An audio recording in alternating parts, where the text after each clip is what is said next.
স্বামী স্ত্রী দুইজনাই ফর্সা, কিন্তু বাচ্চা হয়েছে কালো। তাই স্বামী জিজ্ঞাসা করছে স্ত্রীকে, আচ্ছা জানো, আমি ফর্সা তুমি ফর্সা, তাহলে বাচ্চা এরকম কালো হলো কেন? চালাক স্ত্রী বলছে, জানো, তুমিও গরম ছিলে আমিও গরম ছিলাম, মনে হয় বাচ্চা জ্বলে গেছে।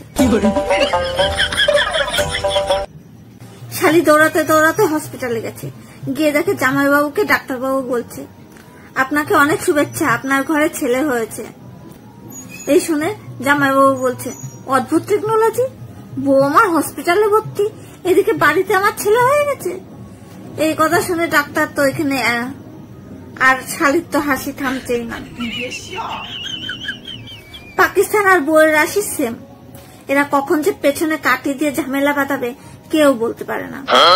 আর বর আর ভারতের রাশি সেম, এরা কতক্ষণ যে সহ্য করতে পারবে কেউ বলতে পারে না।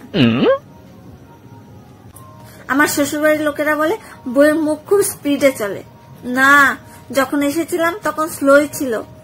এরা এক্সিলেটার ডাবায় ডাবায় ডাবায় ডাবায় স্পিড করে দিয়ে এখন নিজেরা স্লো হয়ে গেছে।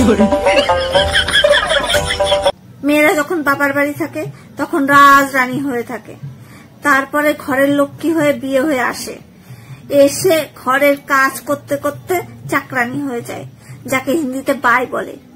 তারপর রানী লক্ষ্মী বাই হয়ে স্বামীর উপর ইংরেজ ভেবে এমন ঘষা মাজা শুরু করে, বেচারি স্বামী ইংরেজ না হয়েও তখন ইংলিশ নিতে শুরু করে দেয়।